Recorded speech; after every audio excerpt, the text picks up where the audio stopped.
I absolutely love fishing with a stick float because you've got to present the bait to the fish, and I always feel the more you concentrate and get that float to run straight, the more fish that you'll catch. This is a method that I've fished with virtually all my fishing career, and I absolutely love fishing with a stick float. Today I'm here at Scotthorne on the River Don.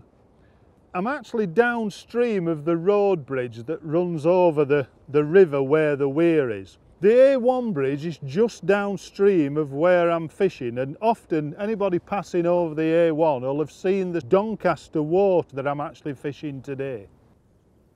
Stick floats are almost dead straight. They've just got a very subtle taper from top to bottom and very different to most floats because it's rubbered on the line, generally with 3 rubbers. I like to place one at the bottom of the float, one in the middle and then one at the top. I always have a rubber in the middle of the float just in case the rubber at the top of the float breaks. It's very rare this happens, but it's just a safeguard having one in the middle of the float. The float itself, the one with the plastic base that I've used today, has a balsa top and a plastic bottom to it. And because the plastic's quite heavy, makes a good float and is very, very stable in the water when you're trying to run through the swim. We choose the plastic at the bottom of the float because it doesn't vary like wood and cane that we used to use with these floats. So every time you get a uniform float.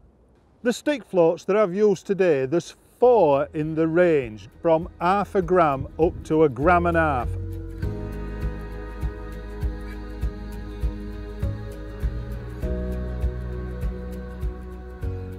What's absolutely brilliant about a stick float is you can cover all the swim that you're fishing. You can run as far down as probably even 40 metres at times. But of course you're trying to fish through where the bait is, so it's important to feed quite accurately. What I've done today, I've started a little bit too far out on this river. Probably the flow was slightly too strong for the fish that I've caught, and I found it better to come in. I probably started about 4 rod lengths out and finished up maybe fishing just 2.5 rod lengths out, where the flow and the crease of the flow was very, very nice and also in a straight line.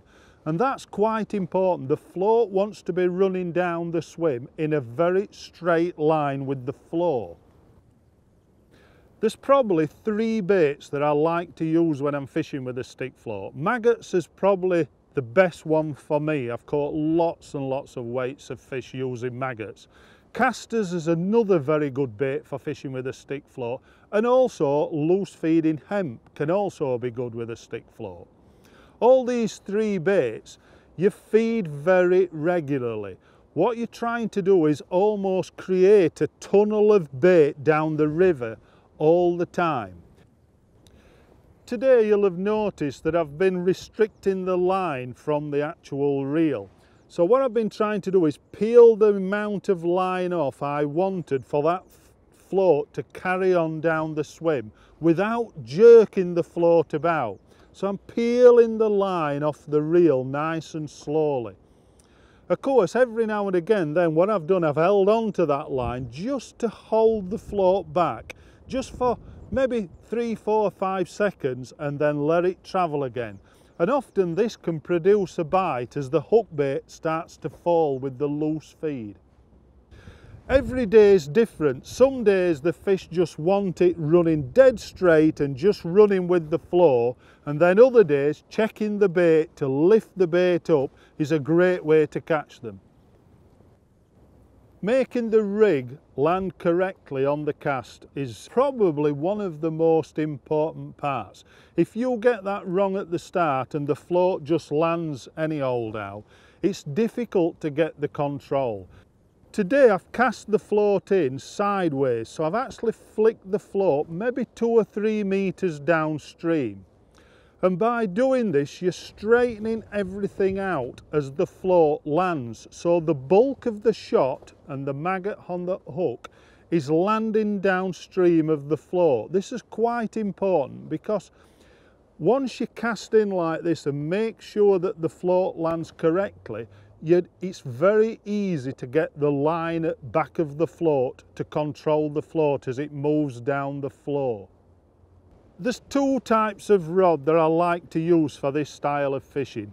One's a 17 foot. When I'm fishing slightly out from the bank like I have been today, a 17 foot rod just gives you a lot more control.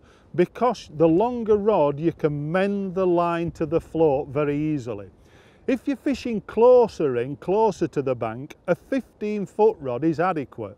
The swivel at the bottom of the rig at the top of the 30 centimetre hook length is really important. If you're fishing with double maggot, it stops the bait spinning so you don't get any tangles on the hook bait. One thing that the great Kevin Ashurst once told me, he says the best way to stop double maggot spinning is to wind a fish in every time, then it never happens. The hooks that I've used are just a Drennan carbon match size 20, and just fishing single maggot has been the best bait today, just a single bronze maggot. Today I've caught odd chub up to around about a pound and some quite nice roach. I also had a pike take a fish that was around about 10 pound, and even on an 095 suplex fluorocarbon hook length I managed to play it for 3 or 4 minutes before it spit the fish back out at me. If that had been a match, it had probably took the fish and everything, so it was just nice to get the fish back. Today I've fished here on the River Don and I've had an absolutely terrific day's fishing. I've caught dace, I've caught roach, and I've also caught chub. Nearly caught a pike as well. But all the River Don round about Sprotborough, the Sprotborough length above the bridge and also down below the bridge is fantastic fishing, and it's all day ticket fishing. So if you want to get on the river and catch some good fish, get yourself down here. You'll absolutely love this river like I do.